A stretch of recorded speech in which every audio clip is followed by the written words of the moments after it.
Okay, let's go. You guys good? Hey. All right, we good? Keep going. The clock, it's ticking. Off we go. 60 minutes. 60 minutes. 60 minutes. It's time for 60 Minutes, Sundays on CBS. Tonight, Eye on America, is a natural gas boom in Louisiana putting one of its most famous exports at risk? Then, as deadly Hurricane Beryl gains strength, will it reach Texas? And how one woman is shredding stereotypes for young girls on the CBS Evening News.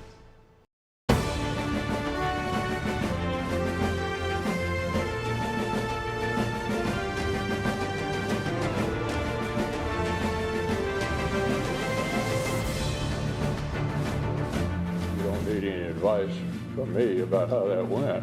I think it's pretty obvious. It's a legitimate question to say, is this an episode or is this a condition? And so when people ask that question, it's completely legitimate of both candidates. There is no greater risk to this country than the idea that a president in his official capacity can do anything they want. Hello, I'm Caitlin Huey-Burns in Washington. Welcome to America Decides.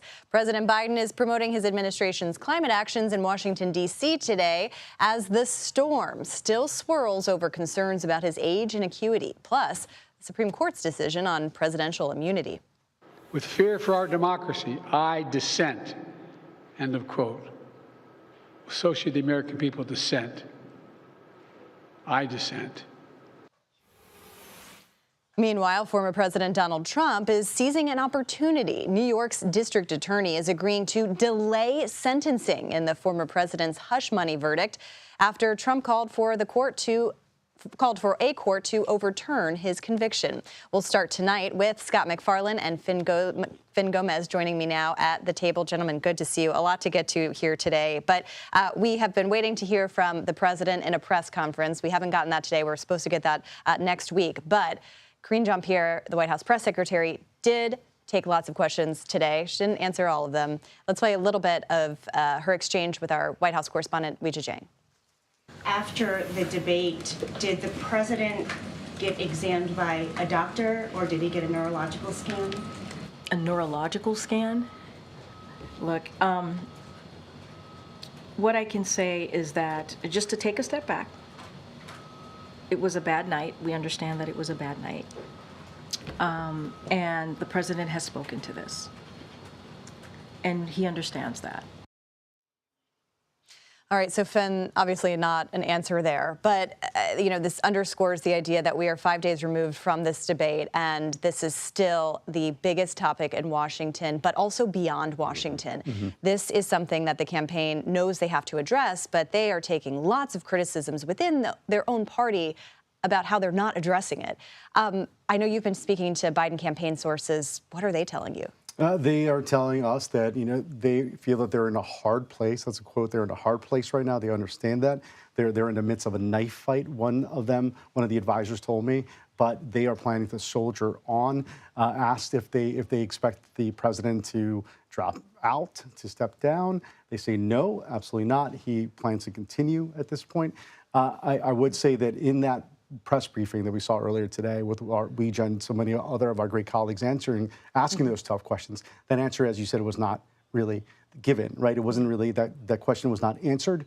It was more than just a bad day. And I think the census that we've been getting from speaking to both top Democrats and Republicans, but really top Democrats, not only those along with Biden world, is that it was much, much worse than just a bad day. And that answer has still not been really explained. Yeah, and Scott, to that point, after the debate, there were a lot of Democrats kind of talking behind the scenes, talking privately. Now they are out on TV.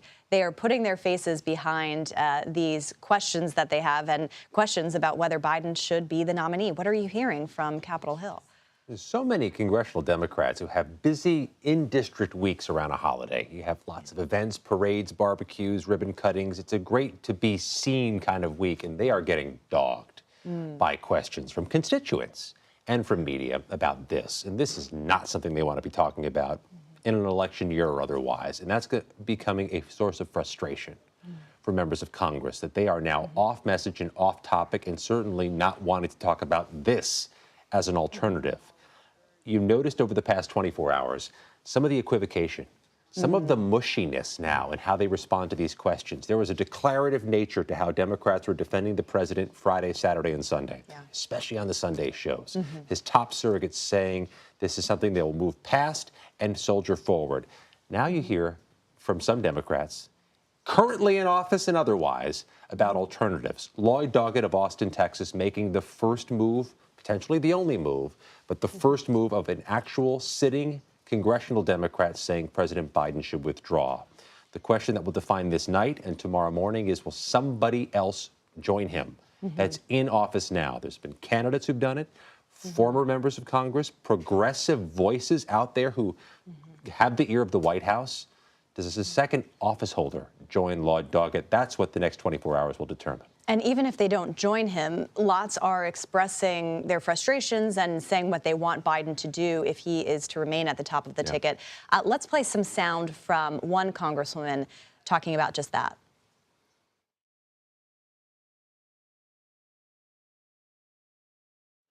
I need to see him out everywhere, talking, unscripted, no teleprompter, and he needs to make sure that the American people have confidence in his ability to run for re-election. So, Scott, I know you cover Capitol Hill, you cover all these races. You've interviewed Andrew Craig a lot of times as well. Tell us a little bit about kind of what she represents, this kind of district, and the significance of her saying this kind of thing. That right there is a frontline Democrat. Frontline means somebody who's got a tough re-election because of the composition of her district. But she's channeling the voices of people who have safe districts as well, saying there needs to be a strategy employed, that they've been urging more media appearances, more town halls, more rallies, more unscripted audience settings for the former president. And there is concern that so many days have gone by where that has not been done. That time's a wasting. He's now scheduled, according to the White House, for a Friday nationally televised interview. There's a lot of real estate between now and Friday, a lot of time for these stories and this opposition to foment and fester. And at the same time, you know, they wanted to use this week to talk about Trump. Obviously, this big Supreme Court decision that came down yesterday. How is the campaign navigating all of that? Do they see a path forward? Well, that's the thing. I mean, I spoke to a top surrogate for the president in the battleground state of Pennsylvania just a little while ago, and he tells me, look, why isn't there more attention on this big ruling from the Supreme Court? Why isn't there more concern coming from Democratic voters, not even our base voters, or or the members on the Hill about this? This is a very very stark and to him. It's something that there should be a lot more attention and there should be more concern about, right, than what's going on with the president. However, I mean, we are in a political season. There are political ramifications to the actions or of the campaign. And as Scott just mentioned, like, I mean, this thing could be this could impact not only down ballot races, but not just on the congressional side, on the House side, but on the Senate side as well. They're defending a lot of territory now, right? And so those Senate seats are up, are significant. And you could, there is a concern that you can lose both houses to the Republicans come November. And also, like, where does this go? Where does this go, CHB? If you look at there's polling coming out this week. New York Times may be coming out with a poll, and you're seeing these cracks that Scott just talked about. There's cracks amongst the Democratic front. What is the end game? How can this be fixed? And can they answer the question? Will the president be able to be the president for the next 4.5 years? Our latest reporting on some of these down ballot races is that from congressional Democrats and Democratic campaigns tell CBS News there was a noticeable uptick in the donations they received for House candidates after the debate. There's two reasons for that. Potentially both are operative. It was the end of the quarter, and everybody likes to juice their fundraising right at the end of a quarter. There's a few days to do that, but also that there may be this pitch going out of a House firewall. These may be the most winnable races that can put Democrats in charge of some part of government, more so than the Senate, and if that debate doesn't have a dynamic change, more so than the White House. And that seems to be an acknowledgement of what, could happen. Obviously, if Biden loses, they're already preparing to focus on the firewall. Exactly. Well, Scott MacFarlane and Finn Gomez, much more to talk about, much more to go, and we will continue on that. Thank you both for joining us. And switching gears here, Rudy Giuliani has been disbarred from practicing law in New York State for his part in Donald Trump's alleged election interference efforts in 2020. A New York appeals court says Giuliani made, quote, demonstrably false and misleading statements while serving as former President Trump's attorney. Giuliani has been indicted in both Arizona and Georgia in connection with his alleged role to keep Trump in power after he lost the 2020 election. And former Ohio Congressman Tim Ryan says it's time to, quote, rip the Band-Aid off and replace President Biden on the ticket. He joins us next to discuss. You're streaming America Decides.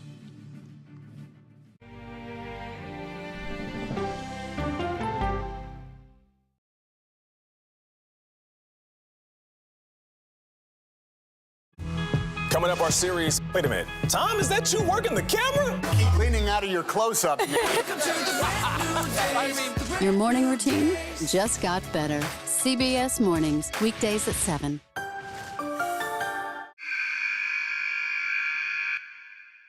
I had progressively fallen deeper into the world of online sports betting. The risk is the rush. What do you think is driving the spike in popularity? I think it's legality. If it's legal, I'm going to use it. There are ways to bet when you are 18. We've created an epidemic of child gambling. You can't walk into a male dormitory in a college campus without sports betting happening. It's America's most neglected problem. I used sports betting as a way to escape, when in reality, I'm choosing self-destruction. Whatever I had left, it was gone. The purpose of the industry is to get you to play to extinction. And that means until all your money is gone.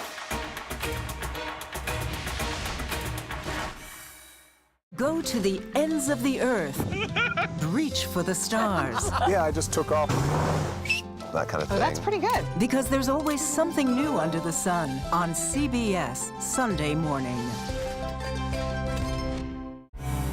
An original documentary from CBS reports. That desired farm, it's a wonderful place to raise children, and it still is. Promises broken. Black Americans have been the target of racism and discrimination pretty much from the time they acquired ownership in the land.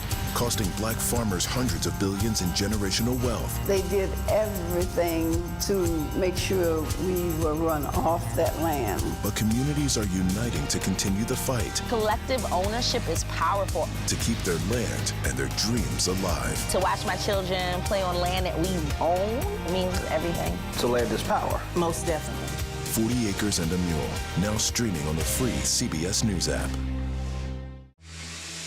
People with developmental disabilities were once sequestered by the hundreds of thousands in institutions. Many of our fellow citizens are suffering tremendously because lack of attention, lack of imagination, lack of adequate manpower. Disability activists have since torn down barriers blocking them from living at home or in the community. We conclude that Title II of the ADA requires states to provide community-based treatment for persons with mental disabilities. But of the 16,000 people who remain in state-operated institutions, half are in 5 states, and Illinois is one of them. I don't want to live in the institution. It makes me feel discriminated against.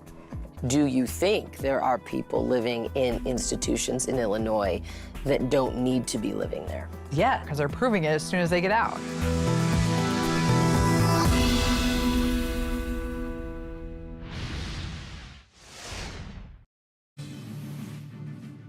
Former Ohio Democratic Congressman Tim Ryan says Vice President Kamala Harris should be his party's new nominee for president. In a new piece, he writes, Joe Biden's debate performance was deeply troubling, but it isn't just about 90 minutes in a debate and a terrible performance. This election needs to be about generational change, something about which I have been shouting for more than a year now. And let's bring in former Ohio Democratic Congressman Tim Ryan. He also ran against President Biden for the Democratic nomination back in 2020. Congressman, good to see you. Thank you so much for being here. So in this op-ed today saying that Biden should step aside and Kamala Harris should be the nominee, why? Why are you arguing for that? Well, we all saw the debate on Thursday. I mean, you can't ignore it. You can't ask people to unsee what they saw. Not only did they watch it in real time, so many people have personal experiences with their parents, their grandparents, They know what the aging process looks like, and that person on the stage there was not capable of governing the United States of America, being in those difficult meetings, being in those difficult situations. And so I think we have to recognize that as quickly as possible, rip the Band-Aid off. We have a great vice president who has 3.5 years of seasoning in the highest levels of government. She would be a great campaigner, energize our base. So many of the different aspects of the Democratic coalition would be super excited about a Kamala Harris run. And we should get behind her and take the campaign to Donald Trump and get this country back where it needs to be. And Congressman, do you think that it's possible at all for Biden to recover from this if he doesn't step aside? I think it's impossible, honestly, that he would somehow recover. I mean, the images from that debate will continue to be reinforced throughout the next 4 months. Low information voters, this is going to be exactly what they're going to remember. And you're seeing it in the polling that's coming out, dripping out here in the last 12 hours or so. There's no recovering from something like this. And we love Joe Biden. I love Joe Biden. I was the first Democrat to support Joe Biden in 2020, as you said. The seasons change. We have to do what's right. We're seeing this in real time as well. Like we saw the Chevron decision from the Supreme Court last week. We saw the immunity decision yesterday that basically flipped the Constitution on its head. Like the stakes are so high right now. We can't afford to go into this election handicapped, by a candidate who can't even articulate the 5-minute press conference from a teleprompter when presidential immunity was granted to Donald Trump or anybody else who wants to commit any crime they want. We're basically back to king status. And there was a 5-minute muted press conference from a teleprompter. Like, that's not where we are in America right now. We've got to be actively engaged in fighting against this stuff. And if we lose the Senate and we lose the White House, you're going to have every federal court is going to look like the Supreme Court does now with Kavanaugh and with these other characters on the court from the Federalist Society. That'll be in every federal bench across the country. Every U.S. attorney in every district across the country will be a radical. And that's a scary situation for a lot of people. And we have a choice to make now, and we better make it. Yeah, I want to ask you a little bit more about that. What do you think the effects will be down ballot if he stays on top of the ticket? I am thinking about the Ohio Senate race. You live in Ohio. You served in Ohio. Sherrod Brown is up for re-election there. What kind of impact do you think that would have on that race in particular and other down ballot races if Biden remains at the top of the ticket? I think it would be brutal. Like, I don't think we can like be polite right now and sugarcoat things. It will be brutal. Our base will not be energized. We're already having issues with young people. We're already losing different aspects of the different minority groups, the Black community, the brown community. And I think, if we continue down this road, we're not going to have much of a turnout. And you're going to hang people like Sherrod Brown, John Tester, Bob Casey over in Pennsylvania. You're going to hang them out to dry, or you put in Kamala Harris. She's going to energize young people. She's going to energize those different minority groups and minority communities. She's going to be able to prosecute the pro-choice argument. She'll destroy Trump in a debate. He won't know what to do with her. And she'll have an aspirational vision for the country, and it'll be a generational change. So to me, it's like, what are we waiting for here? It's time to act. We have to be decisive. We have to act with some conviction, or things are going to spin out of control, and there's going to be no turning back. And as I mentioned, you are a former member of Congress. Have you been talking with any of your former colleagues who are currently serving in the House or the Senate who are voicing these same concerns you are and want him to drop out? Yeah, there's a lot of concern. Certainly not going to mention any names. People can, go public on their own. But I think there's a big concern. I mean, the Democrats with a good candidate at the top of the ticket could probably win the House back. And Hakeem Jeffries, can be the first Black Speaker of the House. I mean, it'd be trend-setting. It would be good for working class people. That hangs in the balance here. That's why we have to act. So there's a lot of concern, and I think people are being very respectful to give the president and his family their space. But it's You know, it's Tuesday and the debate was on Thursday and the polling's coming in. I think it's time to get moving here. All right, Congressman Tim Ryan, thank you very much for your time. We appreciate it. Thanks. And a triumphant time for Trump, from the Supreme Court immunity decision to his debate performance. Next, our Bob Costa joins with more on the former president's big wins. You're streaming America Decides.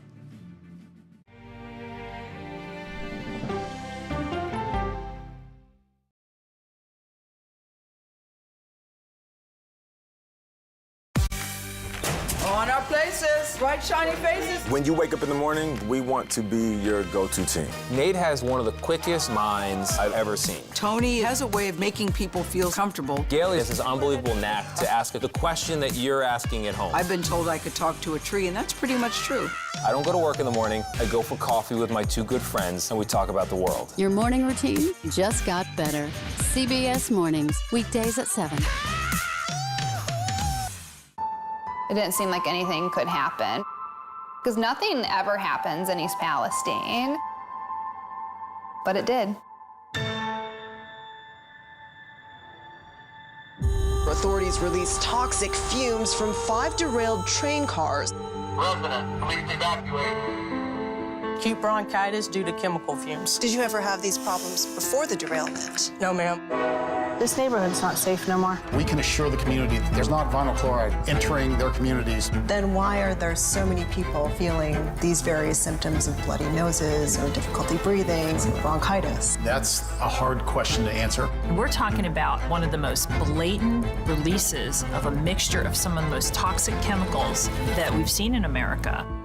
I feel like now I have a duty to warn other communities. If my daughter has to watch me die of cancer, at least it saves someone else.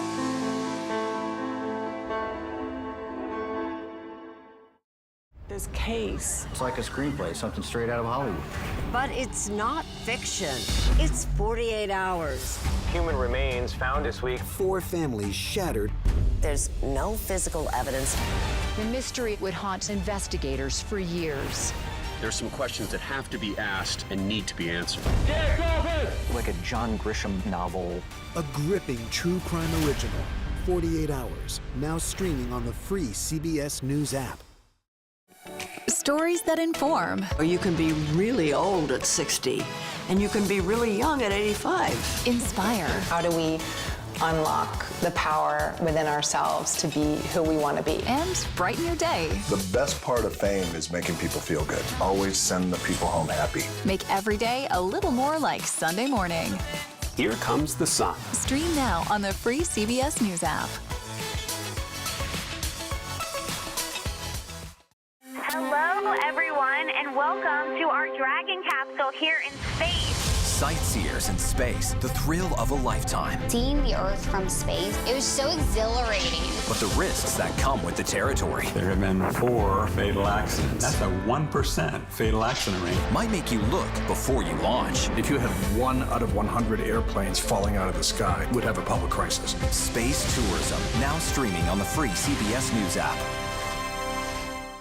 The judge who presided over Donald Trump's criminal hush money trial in New York has postponed his sentencing.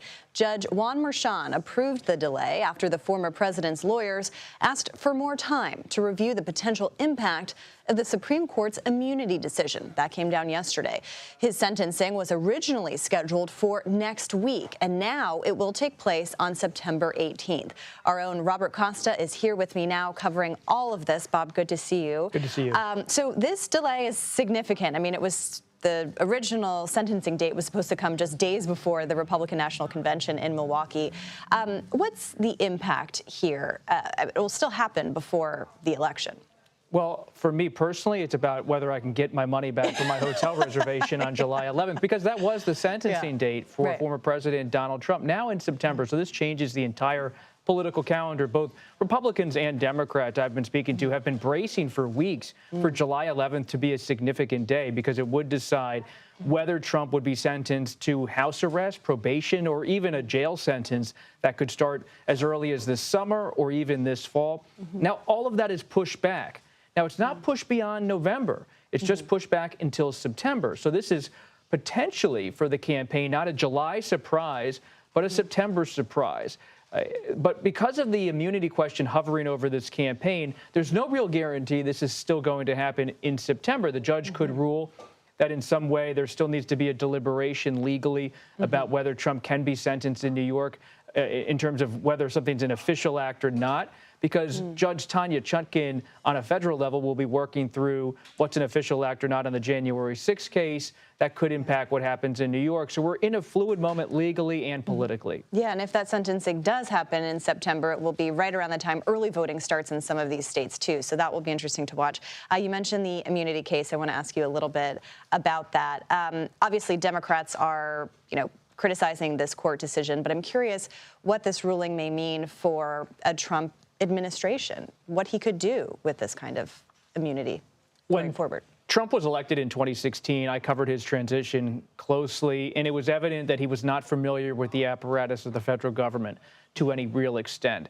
And he brought in some advisors who had some seasoning in terms of managing the federal government, but it took him 3 to 4 years to fully understand the scope of the federal government, the powers of the executive. So if he now comes into power, he's not the Donald Trump who came down that escalator and really didn't have a grasp of the government and governing. He is someone who knows what it means to be president and to have presidential power. He's also an advocate for presidential power. So we're looking potentially at a presidency, a second Trump term, where you would have expansive use of presidential power, especially in the wake of this ruling. And what has the Trump campaign's reaction been to this ruling? Are they kind of pushing that as a message, or are they kind of letting that rest for a bit? It's a bit of a political and policy dance for them. They know that there are groups like Project 2025 that are outlining potential steps the Trump administration could take on different fronts, but at the same time, they're not fully embracing that because they want to be a bit coy, I'm told by Trump advisors, about what exactly Trump would do in his presidency. But we do already see that Trump is signaling a real use of executive power.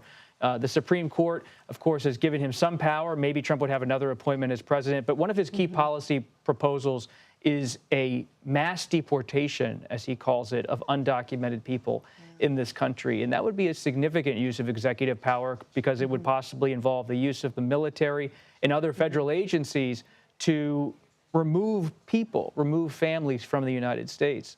Yeah, it seems like all of these areas are where Democrats can kind of seize on, at least at this point, especially after the president's poor debate performance. Speaking of that debate performance, I know a lot of attention has been focused on the president, of course, but, Donald Trump did have lots of lies, exaggerations during the debate as well. Has his team been reacting to that? How have they been talking about this debate? I mean, it was interesting. I was with him covering him on Friday after the debate in Virginia, and he made a point to say this is not about age, it's about competence. And I'm curious how they are kind of playing this out, or are they kind of laying low and letting the attention focus on Biden? It's more of the latter. They see the debate, in their view, as a clean win, and they don't feel the need to have Trump hitting the drum on that issue. They're letting Democrats, in the views of some of my sources, go to war with each other over the debate and its consequences. And they're happy to watch all of that play out from their side of things and prepare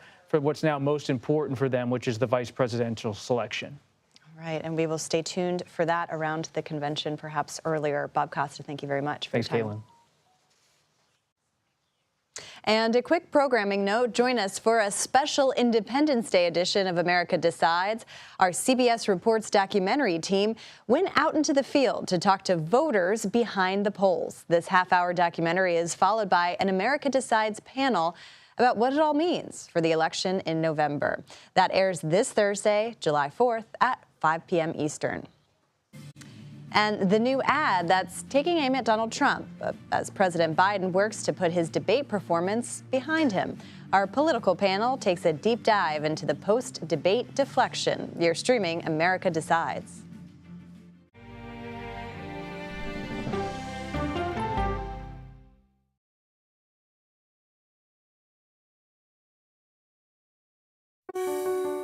Washington is the seat of power. National security, foreign policy, global economics, every story comes through Washington in some way. We bring some of the most powerful voices in America to the table. We don't just ask the questions, you have to go deeper. We try to understand what's at the heart of the issue we're talking about, to then come forward with solutions. Face the Nation on CBS. The justices ruled that Harvard and the University of North Carolina violated the Constitution. In the aftermath of the Supreme Court decision to end affirmative action in college admissions, uncertainty sets in for some students of color. Affirmative action really gave us an equal opportunity. CBS Reports explores the historic decision and what it means for those chasing an opportunity to change their lives. I knew that college was the ticket to break this cycle. The end of affirmative action, now streaming on the free CBS News app. America Decides is your place for fact-based, unbiased reporting. At the White House, at the Capitol, on the campaign trail. What do you say to those in your party? Any cracks in the Republican Party? Our reporters and our anchors travel the country talking to voters like you about the issues that matter most. Immigration is really a factor right now that are going to be driving your decisions. What would you say to those who say, look, that's just democracy at work? Listening to you and bringing your voice into our coverage. I want a strong, proud America. Is democracy on the ballot in 2024? Let us help you decide. America Decides on CBS News 24/7. Stream our expanded one-hour program Monday through Thursday at 5 p.m. Eastern. An original documentary from CBS Reports. AI is among the most world-changing technologies ever. Curing diseases, scientific breakthroughs, making lives better. It can help us with medical discoveries, scientific discoveries, doing better agriculture, having cures for things like Alzheimer's. It's also going to really transform the way we work. The uplifting potential of artificial intelligence is limitless. It gives you a friend, somebody to chat with 24/7. That is non-judgmental. He makes me feel loved and desired. And so are its downfalls. The problem with all this AI is that it's unpredictable and uncontrollable. The choices we make now will have lasting effects for decades, maybe even centuries. The ChatGPT revolution, now streaming on the free CBS News app. We are about to see American weapons in the hands of Mexican cartels. A gun pipeline to Mexico. We are arming the cartels. 100%, no doubt about it. Happening right under our noses. Who's doing something about this? Nobody. A CBS Reports exclusive. Most Americans have no idea that we are effectively arming the enemy next door. This is the story the American people need to know. Arming cartels, now streaming on the free CBS News app. The Biden campaign is hoping to flip the narrative following Thursday's debate. A new campaign ad is hitting the airwaves in battleground states. Did you see Trump last night? I mean it sincerely, the most lies told in a single debate. He lied about the great economy he created. He lied about the pandemic he botched. Let's bring in our political panel, Joel Payne and Christian Ramos. Joel is CBS News political contributor and Democratic strategist, and Christian is also a Democratic strategist who served as an aide for former Senate Majority Harry Reid. Excuse me, gentlemen, great to see you here. So in that ad, conveniently left out, Joel, of course, is the president's own debate performance. Instead, clips from the rally the next day on teleprompter with supporters. How do you assess how Democrats are handling this right now? I mean, we had the press secretary today fielding questions from reporters, not answering a lot of them, quite frankly. Yeah. How is the White House doing here? That was a good ad. I do think it was a good ad. I don't think it's going to solve all the problems that the president and his team are managing at the moment right now. I think what Democrats are doing is giving the president some space and giving his team some space to kind of analyze the political environment right now. I mean, essentially you had an extinction level event with that debate last week. And I think what you have now is a lot of fallout and people just trying to assess what the fallout is. It's clear that inside the Beltway, establishment, grass-top Democrats, there's some growing consensus and concern about President Biden. What's not clear is that has that gotten to voters yet? And I think you're looking for polling, you're looking for any data points to make that case if you're someone who thinks the president should get out or if you're someone on the president's team who wants to encourage him to stay in. And that's what we're doing at the moment. I mean, speaking of that polling, Christian, our polling showed that nearly half of Democrats don't want Biden to be the nominee. Whether he steps aside or not, and that's still such a, tall order, essentially, he's given all indications that he's staying in. How do Democrats possibly make the case to voters turn out for our guy when they're voicing their own concerns about this very person? Well, I'm pretty sure in that same poll, more than half of Republicans also don't want Donald Trump to be their nominee. So there is that. I hear what you're saying. But like, to answer your question, listen, Joe Biden has an incredible record to run on. He has a lot to say. He has a lot to do. Did he have a bad night? On Thursday, Extinction Level event, Busta Rhymes reference there. Yes, absolutely. It was bad. But he has 4 more months to put it all together. Really, they have to make their case. And yesterday's Supreme Court case that just happened with Donald Trump, to me, that's the type of thing that really focuses the election, focuses voters on what exactly is at stake here. Can we all imagine an imperial Donald Trump presidency right now? If that guy gets into office and does whatever he wants, that should be a part of the conversation that we're having as we discuss the post-debate. But Democrats have been making the argument, to your point, that democracy is at stake here. We have to do, in their words, we have to do everything we can to defeat Donald Trump. And yet, Biden as the nominee, a lot of them are also saying, look, we don't think he can do that. Yeah, and I think what the president and his team are trying to assess is whether or not that is still the default. I think that there's strong belief among his team that they can manage the fallout from the debate and they can keep his viability. But I want to pick up on Christian's point. Okay, it's been 5 days since the debate. There's 100 left. These days are gold. That's the only thing in politics you can't get back is time. So instead of spending the last 5 days laser focused on Donald Trump, his lies, his misstatements on stage last week, and all of the terrible things he wants to do with Project 2025, Democrats have been talking about the future of this ticket. And whether or not talking about the future of this ticket is harmful, the fact that the focus is not fully 100% trained on Donald Trump, that's what makes the last week so disastrous. Yeah, and especially you have Democrats who are, wanting to go out and make this argument from him, who are saying that they haven't even heard from the president. I mean, you both worked on Capitol Hill for a long time. You both worked for Harry Reid. Christian, I'm curious, we heard today from Lloyd Doggett, congressman from Texas, being the first out there to say Biden shouldn't run for re-election.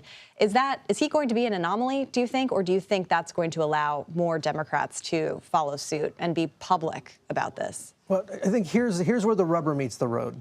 At the end of the day, there is no leverage to remove Joe Biden from the top of the ticket. That is a decision that he has to make in consultation with his family, looking at the poll and hearing what different members of the party are saying. And people need to understand right now, the enemy here is Donald Trump. Donald Trump is the guy that we're running against. That's the issue at hand. Those conversations, they're happening absolutely on Capitol Hill. Everybody's having these conversations. I'm a little astonished at how much these conversations are popping up in the media. That, again, is Joe Biden's decision at the end of the day. Yeah, Caitlin, can I pick up on that too? I think also the House is it is an interesting body to look at kind of this moment that we're in through. It's because the House is the firewall. You have a moment where the Senate does not look good for Democrats. And a lot of Democrats, I think, view the House as kind of like the firewall, the last stand. If Donald Trump were to win, that's the only place that you could blunt a Trump MAGA agenda. So hearing from people like former Speaker Pelosi, hearing from close associates of President Biden like Jim Clyburn, hearing from Democrats who are on the front lines in these tough seats like Jarrett Golden and folks like that, I think that's where a lot of the action is going to be. And for folks who are trying to see over the mountains where this is going next, I think the House is a really interesting place to get information. Yeah, and we'll see kind of whether the money starts flowing to those down ballot races instead. I was talking to some Democratic donors today who were supportive of the president, but were saying, look, we don't really have any other options at this point. I mean, the idea of him stepping aside and then having kind of a free-for-all on the Democratic side for a nominee would introduce perhaps more chaos. I'm curious what you think about that argument. No, this is a really important point you're making. There is an anti-MAGA majority out there, right? Since 2016, 2018, 2020, 2022, the special elections, they always come out and vote against MAGA. They always come out and vote against Donald Trump. He is historically unpopular and a threat to our democracy and our country. We need to give those voters the clarity to come back to the Democrats and to vote en masse against Donald Trump. Joe Biden could be that candidate. He is that candidate currently.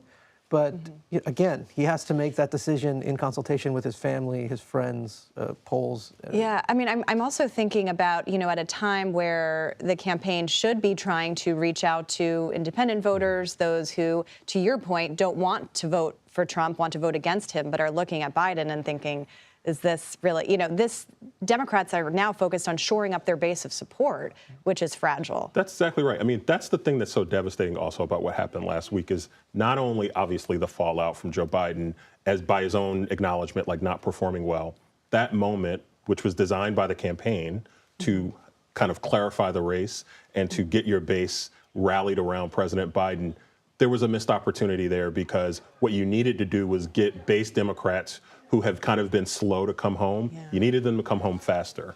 And so I think right now the president has to stabilize support and then he can get back, assuming he is going forward as the nominee, he can get back to bringing those Democrats home because the fall off in public opinion polling, like CBS polling, has been with traditional Democratic constituencies. Right. I mean, I'm thinking of Nikki Haley supporters who the president has said, look, you can come to my side. Looking at that performance,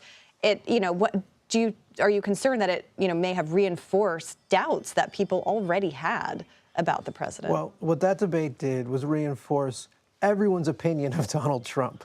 Donald Trump lied repeatedly. His January 6th. Yeah, but nobody is talking about that today. I know that's the problem. That's why I'm trying to re-inject it into this conversation. But no, to your point, look again, the president has to make this decision in council with his family, his friends, and his political advisors, and we have to go from there. And we are also curious about, potentially Tim Ryan, who we just talked to, mentioned that he wants Kamala Harris to be at the top of the ticket. We actually have our own Nydia Cavazos, who is interviewing Kamala Harris right now. Whoa. Let's see if we can take that live here and get our first reactions from the vice president. Take on yesterday's Supreme Court ruling on presidential immunity.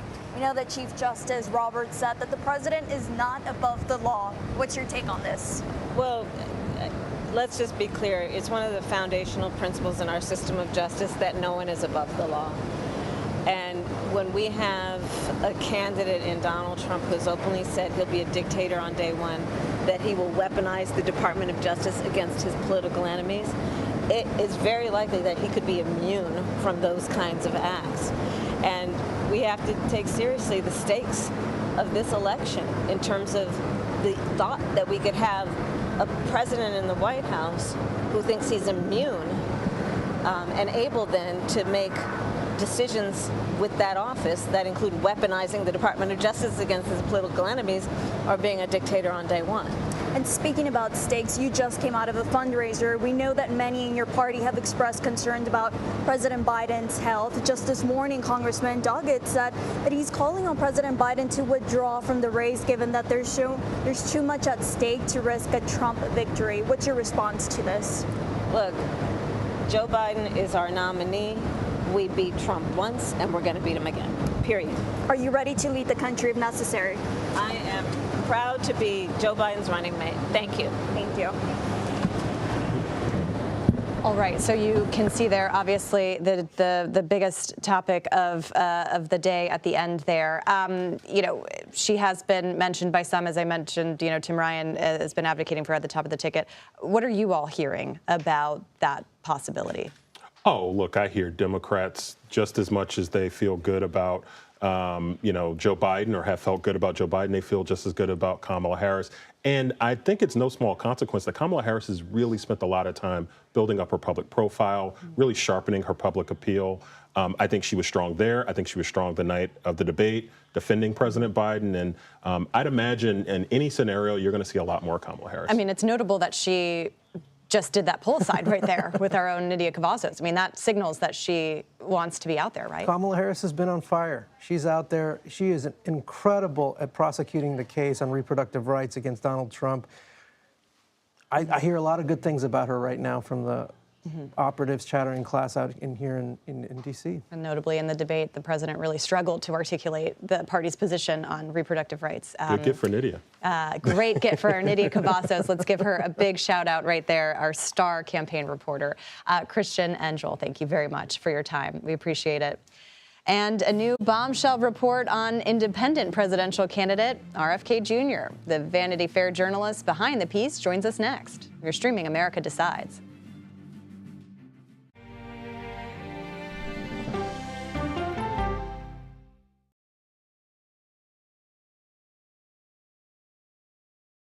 Go to the ends of the earth. Right now. We got something crazy. And reach for the stars. Here we are. Time. Yes, it's my comeback. Hey, this is pretty fun. But wait, there's more. Experience thought-provoking. Welcome to the idea of being a human being. Innovative and truly original reporting. Look through a telescope and go, wow. Because there's always something new under the sun on CBS Sunday morning. At this moment, terrorists could be plotting another attack. 9/11 triggered a counter-terrorist system that included a secret database. This person needs a closer look. A growing list of nearly 2 million people, including some Americans who say they're innocent. For 1 hour flight, I have to spend 6 hours to go and come back. CBS Reports explores the system, the people responsible for it, and those pushing for change. I'm not fighting against them. I'm fighting for them to do the right thing. The Watch List, now streaming on the free CBS News app. Don't miss true crime anytime you want, anywhere you go. With the 48 Hours podcast. Real crimes, real lives, real justice. There's some questions that have to be asked and need to be answered. Listen to 48 Hours on Apple Podcasts. An original documentary from CBS Reports. Imagine yourself in Manhattan with no police, no army, no mayor. The people of Haiti stare down poverty, corruption, natural disasters, and violence. 90% of the guns that are used by gangs in Haiti are American guns. But with an unbreakable spirit and eternal optimism. There are days where I cry, but we can't be discouraged. We still believe in Haiti. They're still able to look ahead with hope. Haiti is on the brink of transformation, a radical shift. Haitians are coming together and saying things must change. Fighting for Haiti, now streaming on the free CBS News app. Hey there, welcome to The Uplift. I thought she was a groom, and I stepped back and I went, oh, you're the queen. She's gonna be with me every instant that I'm alive. I just wanted to see if you'd go to Disneyland with me today. I look over at him and he's smiling. I'm gonna remember that the rest of my life. They told us when he was gonna be born, he was only gonna live for 30 minutes. It's really a miracle that he's with us today. The Uplift, stream now on the free CBS News app. When you wake up in the morning, we want to be your go-to team. On our places, bright shiny faces. I don't go to work in the morning. I go for coffee with my 2 good friends, and we talk about the world. Your morning routine just got better. CBS Mornings. A CBS News investigation. People looking for love, finding their life savings gone. This could happen to anybody. And sometimes losing their lives. Anything for love. Now streaming on the free CBS News app. Independent presidential candidate Robert F. Kennedy Jr. has been denied a debate appearance and is struggling to get supporters to dig in deep for donations. Despite recent pitfalls, though, he's still battling to get his name on ballots across the country. CBS News has confirmed so far he's only done so in 6 states. And now, a new report from Vanity Fair is leveling a range of new allegations about his conduct. The author of that article, Joe Hagan, joins us now. He's a special correspondent for Vanity Fair. Joe, good to see you. Thanks so much for being here. Really stunning reporting here. I want to talk about this sexual assault allegation against RFK Jr., which he did not deny when asked about it today. Tell us about how, what you are learning about this, what you found. Yeah. Well, I began this reporting about 2 months ago, and I started to hear, whispers of this kind of thing, and reached this woman who had been through a long process of trying to decide whether she wanted to come forward. As you can imagine, it requires a lot of guts to come on the record and talk about things like this in public against a figure like Bobby Kennedy, who's a powerful man from a powerful family. And today, as you just pointed out, those allegations came out. She was a babysitter for him in 1999, 1998. And he made some advances on her, unwanted advances on her, groped her, she says. She recorded some of this in a diary that was concurrent with the times. Now, he was asked about it point blank today, and he said he had no comment on it, and also made some other comments that, he's no church boy, and what he did in his youth, he's got skeletons in his closet, he said. Well, he was 45 at the time of these allegations, which sort of post-youth, as far as I can tell. But so he's not said anything about him. He hasn't expanded on it. He hasn't rebutted it.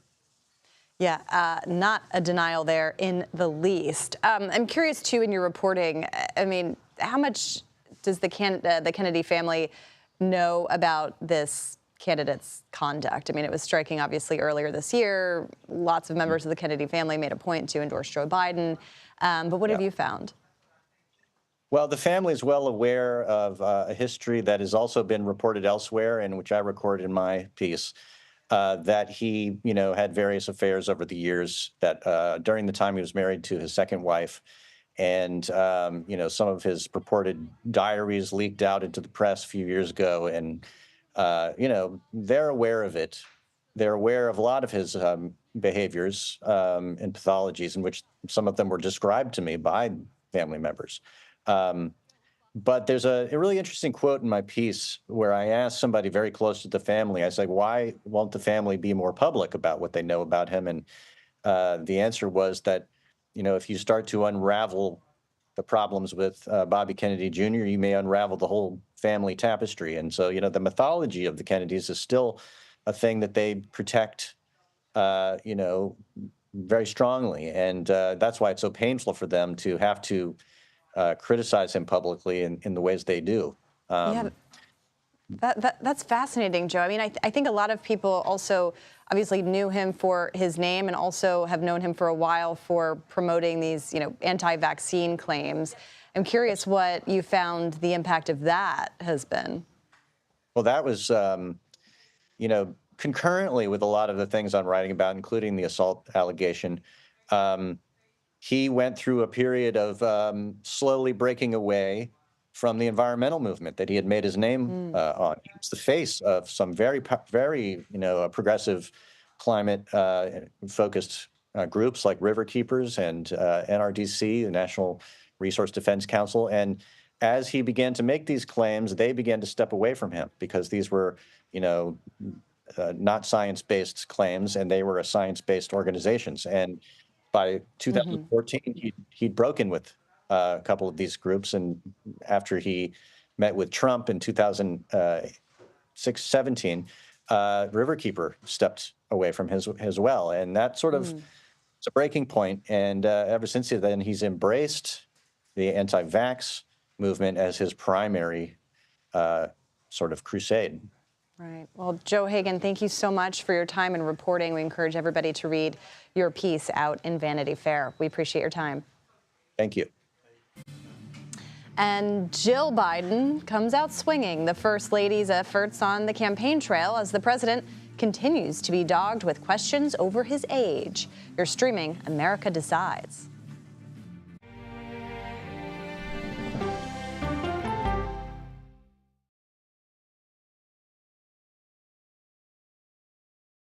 Okay, so let's just start at the beginning. Well, let me start with this. What is at stake here? What is the answer then? Do you know why? You want me to just keep going? Is that a good thing or a bad thing? Were there death threats? How is this possible? What's wrong with that argument? Are you saying they lied? Have you told the government that? Why won't you say the word crisis? You're not answering my question. Is this really is that scary? Does that make sense? What do you mean? What does that mean? Did any of that make sense?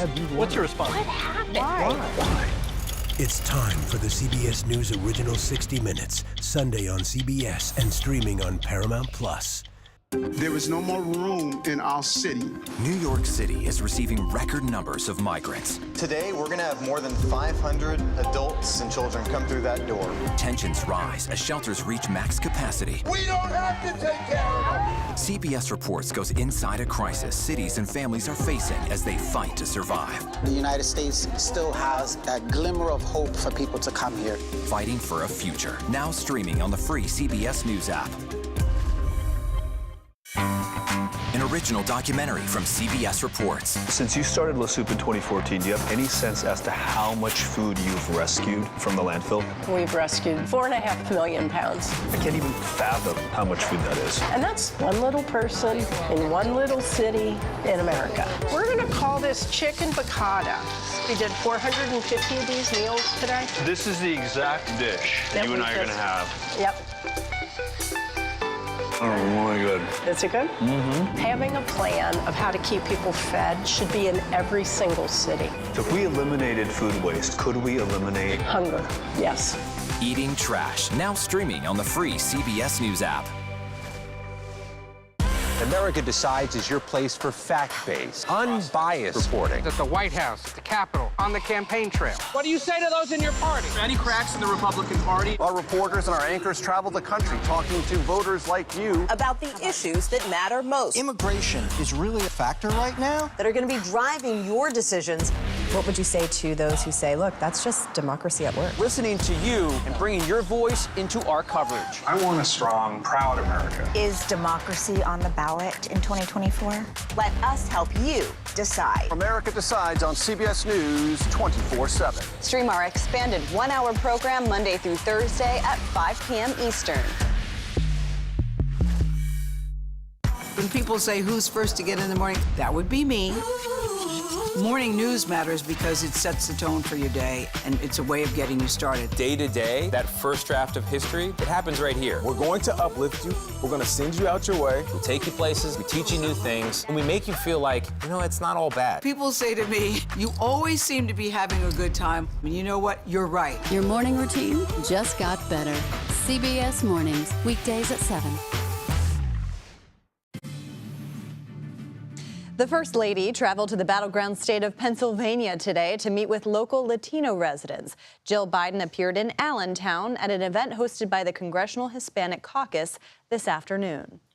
Today we're here to talk about education and the pathways to good-paying jobs, because that's how we grow the middle class.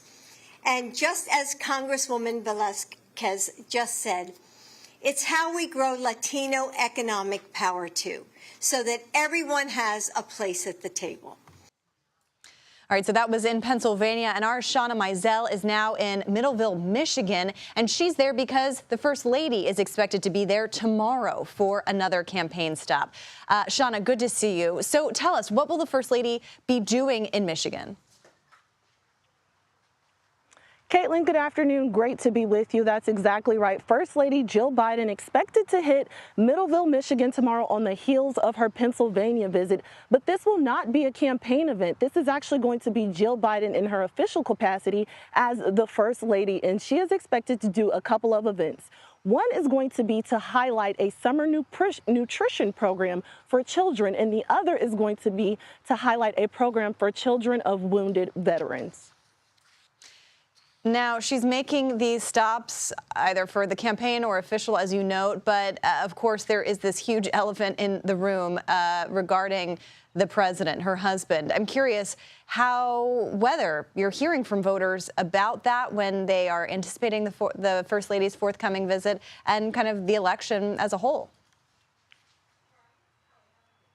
That's exactly right. I spoke to multiple voters here in Middletown, Michigan. A lot of them were not enthused with the prospect of the First Lady coming to visit tomorrow. But let's take a listen to what one voter told me who was not particularly keen on either Trump or Biden. For me, it's a no-win situation because the fact is, either one of them, we already know what's going to happen with both of them. We've already had an example of both of them. I don't think we're going to win Michigan with a Democratic president. I think we'll win it with a Republican. So you think Trump's going to win here? I think out of the two evils, I think you're leaning that way. And that man that we just heard from also said that Jill Biden shouldn't be spending her time in a rural town like Middleville. He suggested she be in bigger cities like Lansing or Grand Rapids. And Shauna, the reason that she's there, of course, is because Michigan is a big battleground state. This is a state that could determine the presidency here. Give us a sense of, kind of the stakes in Michigan. Just how critical is this state to the election? Michigan is going to be extremely critical, but particularly for Democrats. The state has 15 electoral votes that will be up for grabs this November. And this is a state that Trump won in 2016 and Biden won in 2020. We also saw some Democratic wins during the midterm elections, but this is going to be a crucial battleground state this November. All right, Shauna Mizell on the ground for us. As always, thank you so much for your time and reporting. My fellow citizens, we have come now to a time of testing. We must not fail. Let us close the springs of racial poison. Let us pray for wise and understanding hearts. And that, of course, was President Lyndon B. Johnson 60 years ago today, moments before signing the Civil Rights Act into law. The legislation banned discrimination based on race, gender, national origin, and religion. It also barred segregation in employment, education, and at the ballot box. President Biden today called the law, quote, one of the most significant pieces of civil rights legislation in history. And that does it for us today. We'll be back with another edition of America Decides tomorrow at 5 p.m. Eastern. The Daily Report with John Dickerson starts right now.